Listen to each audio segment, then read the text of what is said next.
That's right, Linda. We're still out here, and it's still pretty windy, but it's not raining as hard as it was maybe a little bit earlier. But I mean, we still have a great turnout. So a couple boxes have been filled up, and if you can't bring any canned donations, you can bring a donation. You can bring money donation. We've had a couple people drop off some cash, so that's nice too. The Salvation Bell is here. We are expecting all kinds of donations. Well, there is another update tonight at 6:30, which we will also have that coverage tonight at 11. But from what we mentioned at 4, 5, and 6, everything we know is the two boys' age, which is 5 and 6, and then also their grade level, which is kindergarten, still in the hospital. Conditions are unknown. Suspected gunman is deceased from a single gunshot wound, according to Sheriff Corey Honey. Now, Highway 70 is still shut off. This is Highway 70 and East Greeley Road. Well, Haley, like everyone who's probably watching, has been watching us, everyone is trying to hold up in high spirits as the two boys are still in critical condition. And everyone here in Oroville is just trying to support each other in one way that they can. And that's how one woman, Stephanie Bever, is setting up a candle vigil here at the Oroville Convention Center tomorrow night. When I tell you it was crowded, it was really crowded. A lot of children, families, people out of the town of Oroville. I spoke with a lady earlier from Sacramento. She lives in Rancho Cordova, and she drove all the way over here because she saw it on the news, and she just felt like in her heart to come down here and pray for these families, as a lot of people here did. I'm not sure if you see many people behind me, but that's right. Now, when people come here, there is a $5 requirement donation for each person. You get a chili bowl, and there is a lot of pastries that are made by local bakers here today, where they will be selling, and anyone can donate. You can donate cash, check, or there's also going to be a QR code on each table around here that the QR code goes directly to the Seventh-day Adventist Church, and all the money raised here and through that QR code will go directly to the victims and the families of the victims to help them out in this tragedy that we know the boys are showing good signs of improvement. So it's definitely about to begin. The event begins at 5:30. We have chili, you have cheese, you have your onions, you have pastries, you have it all.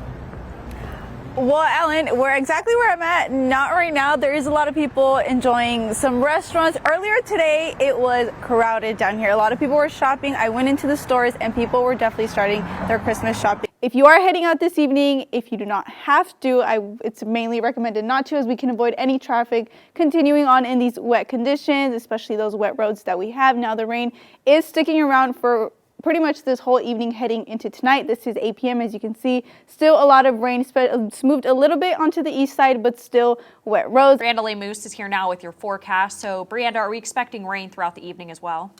We are expecting rain throughout the evening. It's around 8 is when most of the valley will be hit with heavy rain, so definitely keep an eye out for that. If you are heading out this evening, make sure to drive safe. If you do not need to head out to the roads, it's better that we stay inside now. Now, if we take a look at what we can expect for the next couple of hours, we still see some showers rolling through some areas, maybe clear and dry for just a little bit, but then we do see some rain coming in overnight. Heading into our Sunday morning, this is what we can expect. Sunday morning, 8 a.m. Some areas, like I said, are dry throughout the day, but it's not until Sunday evening when we really see a big storm coming in. As you can see, most of the areas in the northern mountains are already seeing that rain by 4 p.m. And you may have noticed ongoing pile burning along Skyway near the reservoir and on Coulter Way. As temperatures are rising, fire danger is right behind them. When fires start, they can escalate quickly to the point where it's all hands on deck, which means anyone who is trained and certified to fight fires is called up. I got a chance to tour the Washington Ridge Conservation Camp in Nevada City and spoke to an inmate about how this opportunity has helped him. There we go, Lopez, there we go. A conservation camp is a place where inmates like Jesse Lopez are able to work while they are serving time. CAL FIRE, as our partners here at the camp, offer all the firefighter training, the wildland fire training. They offer Sawyer training, they offer saw training. They'll teach the inmates how to operate on small engines. They'll teach the inmates how to work with wood and deal with all the fire response and maintenance of all the fire response equipment. We need to make a fire break here, heading to the north. We're going to do an 8-foot cut and a 4-foot scrape. The Washington Ridge Conservation Camp has 106 beds available, and 51 of those are taken. Inmates who have chosen the fire training are put into crews. That will be the crew you dorm with and head out to a fire with.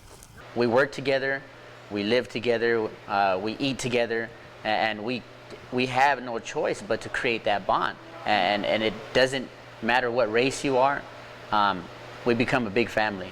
Because like I said, at any given moment, we could be called to a fire and it's a life and death situation.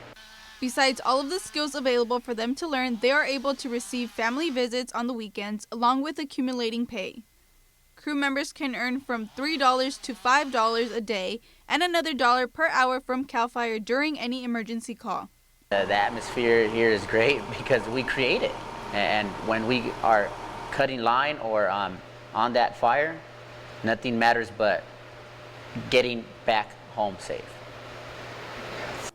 Inmates can also receive a 2-for-1 credit, which means they get 2 days off their sentence for every day they participate on a fire crew.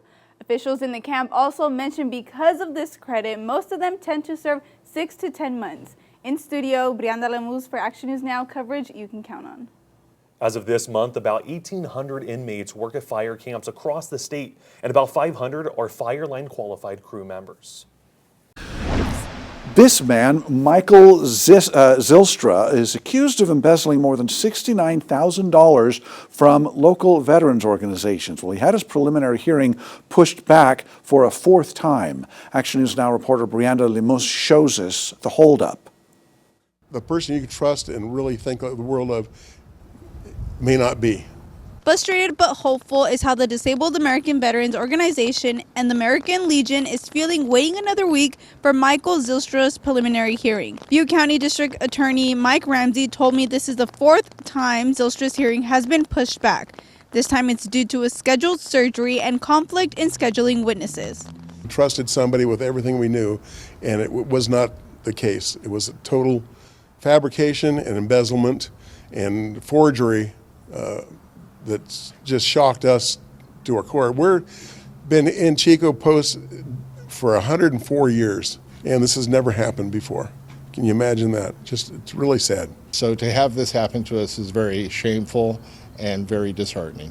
Zylstra is accused of using his position of trust as the trustee of the American Legion and commander of Disabled American Veterans to embezzle over $69,000 between September 2021 and September 2023. The Disabled American Veterans and American Legion told me how losing this money affects not only veterans, but others in the community that use the organization's service. All the money lost has been struggling to our organizations to maintain. It's also hurt the veterans in the community to wanting to support or even belong to the Disabled American Veterans. The DAV was still able to help veterans affected by the park fire, but some money that was dedicated to youth in Chico, such as the Boys and Girls program, is in jeopardy. Those veterans organizations are good organizations, and it's unfortunate that you have this person that's in an area or in a seat of power within those organizations to steal from them. Zylstra is scheduled to return to court next week, November 21st. In Chico, Brianda Lemus for Action News Now. The Department of Veterans, the DAV, I should say, distributed checks to over 40 displaced veterans in Red Bluff and Chico.